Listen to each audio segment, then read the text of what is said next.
My girlfriend said, "I just need space to find myself." After 3 years together, I told her, "Take all the space you need." Half a year later, she texted, "I miss you." I replied, "I don't think you'll find me in that space anymore." That's when she lost it. I'm 30, and 6 months ago, I was in what I thought was a solid 3-year relationship with my girlfriend, Lauren. We met at a friend's housewarming party, connected over our shared love of hiking and terrible action movies, and started dating pretty quickly after that. The first 2 years were great. We had our routines, our inside jokes, our plans for the future. Nothing extravagant, just normal couple stuff. We talked about moving in together, maybe getting a dog, the usual progression. Then something shifted around the 2.5-year mark. Lauren started pulling away, not dramatically, just gradually. She'd be less available for our usual Wednesday dinner dates, less enthusiastic about weekend plans, more distant when we were together. I noticed, but I didn't want to be that guy who freaks out over every little change. People go through phases. I figured she was stressed with work or dealing with something personal she hadn't shared yet. I gave her space, tried to be supportive without being pushy, asked if everything was okay, told her I was there if she wanted to talk. She'd always say she was fine, just tired, just busy. So I believed her. Then came the conversation that ended everything. It was a Thursday evening in late March, about 6 months ago now. We were supposed to have dinner at her place. I showed up with takeout from her favorite Thai restaurant, the one we'd been going to since our second date. When I walked in, she was sitting on her couch with this look on her face. Not sad, not angry, just distant, resolved. "We need to talk," she said, before I even set the food down. My stomach dropped. Nothing good ever starts with those words. I sat down next to her. "Okay, what's going on?" She took a deep breath, looked at her hands. "I've been thinking a lot lately. About us, about where I am in my life, and I need space." "Space? Like, you want to see each other less, or?" "No, I mean I need to be on my own for a while. I need to find myself, figure out who I am outside of this relationship." I felt like I'd been punched. "Are you breaking up with me?" "I don't know. I just know I need space. Time to be alone, to explore who I am without being someone's girlfriend." "You've been someone's girlfriend for 3 years," I said, trying to keep my voice steady. "What changed?" "Nothing changed." That's the problem. I feel like I'm stuck, like I'm in this comfortable routine, and I don't know if it's what I actually want or if I'm just going along with it because it's easy. So our entire relationship has just been easy for you? Not meaningful? That's not what I'm saying. I care about you, I do. But I need to do this for me. I need to figure out what I want. I sat there for a minute, processing. Part of me wanted to fight for us, to convince her to stay, to promise we could work through whatever she was feeling. But another part of me, the part that still had some self-respect, knew that begging someone to choose you never works. "Okay," I said finally. "Take all the space you need." She looked surprised. "Really?" "Yeah. If you need to find yourself, I'm not going to stop you. But I'm also not going to wait around while you figure it out. So if you're doing this, we're done. Completely." That's not fair. "Lauren, you can't break up with me and expect me to just sit here on pause until you decide you're ready to come back. That's not how this works." She started crying. "I thought you'd understand." "I do understand. You're not happy. You want something different. I get it. But I'm not going to be your backup plan." I stood up, left the takeout on her counter, and walked out. Didn't look back. Didn't wait for her to say anything else. Just left. Update 1. The first few weeks were brutal. I won't lie. 3 years is a long time to spend with someone, and suddenly having all that space where she used to be felt wrong. I'd wake up on Saturday mornings and instinctively reach for my phone to text her about weekend plans, then remember. I'd see something funny and think, Lauren would love this, then remember again. But I didn't reach out, didn't check her social media, didn't ask mutual friends how she was doing. I blocked her number, not out of anger, just out of necessity.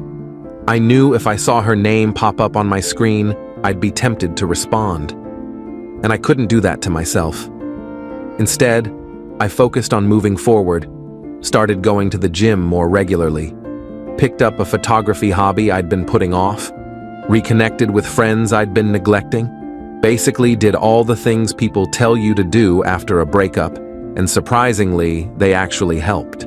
Around week 6, a mutual friend, Chris, casually mentioned that Lauren had been asking about me. "What did you tell her?" I asked. "That you were doing fine, that you'd been keeping busy."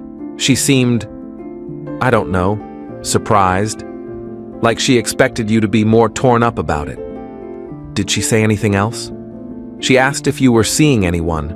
I told her I didn't know. Are you?" "No, but it's none of her business anymore." Chris nodded. Fair enough.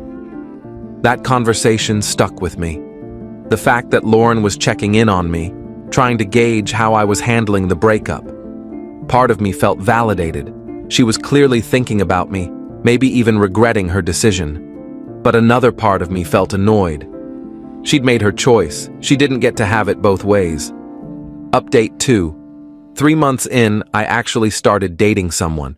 Nothing serious, just casual dates here and there. Her name was Emily. We met at a coffee shop, started chatting about the book she was reading, exchanged numbers. We went out a few times, had some good conversations, but neither of us was looking for anything heavy.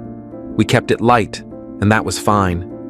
Around this same time, I started noticing Lauren's name popping up in my periphery more often. Not directly, I still had her blocked, but through mutual friends, through social media comments on shared acquaintances' posts, through the occasional, "Hey, I ran into Lauren" update from people who didn't know we weren't together anymore. Chris told me she'd been going through some kind of quarter-life crisis. Quit her job, started freelancing, dyed her hair, got really into yoga and meditation. All the classic finding myself moves. I didn't judge her for it. People do what they need to do. But I also didn't care. That was her journey, not mine. Then, about 4.5 months after the breakup, Chris told me something that caught my attention. "Lauren asked me for your number," he said. "We were grabbing beers after work, just catching up. She said she wanted to reach out to you, see how you were doing." "Did you give it to her?" "No. I told her if she wanted to talk to you, she should respect whatever boundaries you'd set. She didn't seem happy about that." "Good call. I appreciate it. She's been asking about you a lot lately.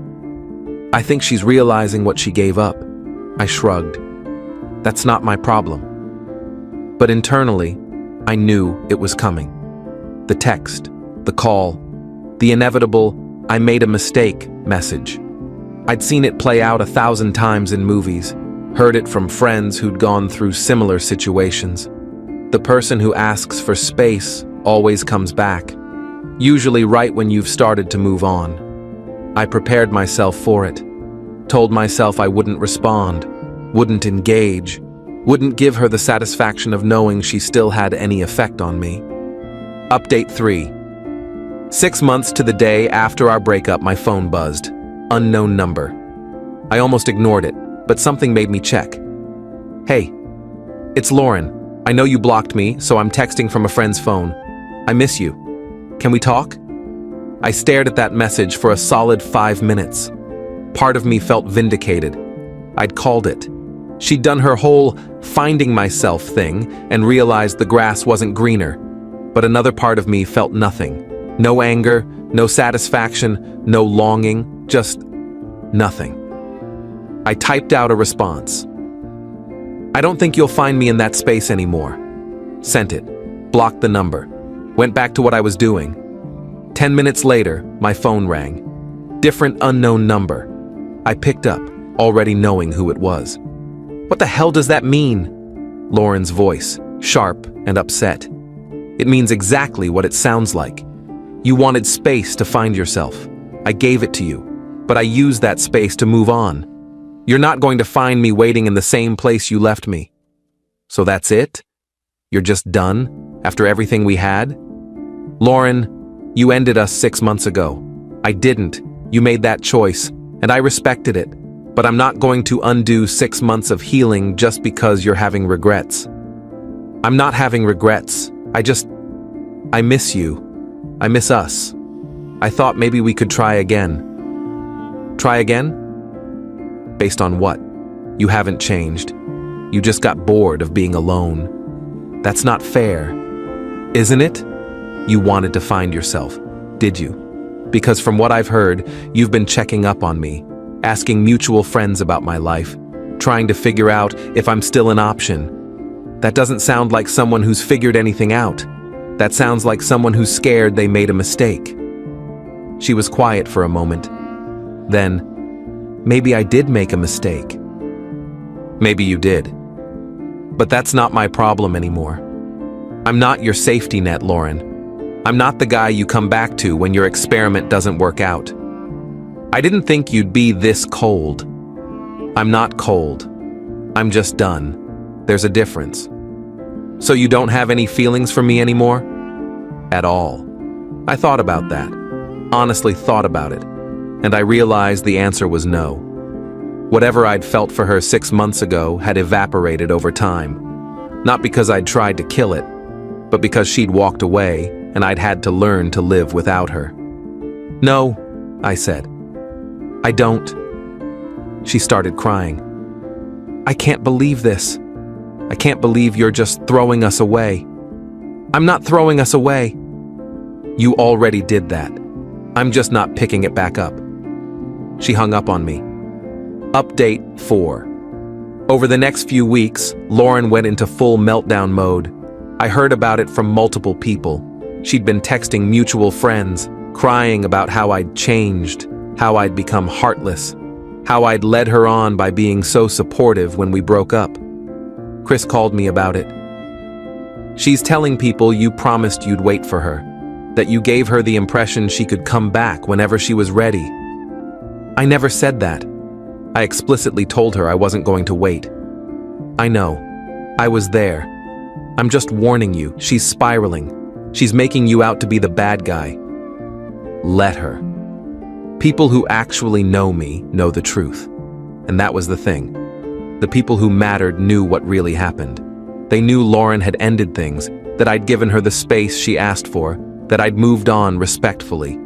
Anyone who wanted to believe her version over mine wasn't someone I needed in my life anyway. Lauren tried reaching out a few more times. Different numbers, different approaches. One text was apologetic. I'm sorry for how I handled things. I just want closure. Another was angry. You owe me a conversation after 3 years. Another was manipulative. I'm not doing well. I really need to talk to you. I didn't respond to any of them. Eventually, the messages stopped. Final update. It's been 2 months since Lauren's initial "I miss you" text. 8 months total since the breakup. I'm doing really well. Emily and I are still seeing each other, and it's evolved into something more serious. We're taking it slow, but it feels right. She knows about Lauren, knows the full story, and she's been incredibly supportive without being judgmental. Lauren, from what I've heard, moved to a different city, needed a fresh start, apparently. I don't know the details and I don't care to. That chapter of my life is closed. I've learned a lot from this whole experience. I've learned that when someone tells you they need space, they're really saying they don't want you, but they want the option to come back if nothing better comes along. I've learned that respect for yourself is more important than clinging to something that's already gone. I've learned that moving on doesn't make you heartless. It makes you human. Lauren wanted space to find herself. I gave it to her. But in that space, I found myself too. And the person I found didn't need her anymore. Someone asked me recently if I ever think about what might have happened if I'd fought harder for the relationship, if I'd begged her to stay, if I'd waited for her to come back. Honestly. Number. Because people who truly want to be with you don't need to leave to figure that out. They just stay. Lauren made her choice. I made mine. And I'm happier now than I was in those final months with her, when I could feel her slipping away, but didn't want to admit it. I don't hate her. I don't wish her ill. I just don't think about her anymore. And that, more than anything, is how I know I made the right call. Edit. A lot of people are asking if I think Lauren actually went through some personal growth during those 6 months, or if she just got lonely. Honestly, I don't know, and it doesn't matter. Growth is great, but it doesn't entitle you to someone's forgiveness or a second chance. She burned the bridge when she left. The fact that she regretted it later doesn't rebuild it. Edit 2. For those saying I should have at least heard her out, why? What would that have accomplished? She already said everything she needed to say when she broke up with me. Listening to her try to take it back 6 months later would have just reopened wounds that had finally healed. Sometimes the kindest thing you can do for yourself is refuse to engage.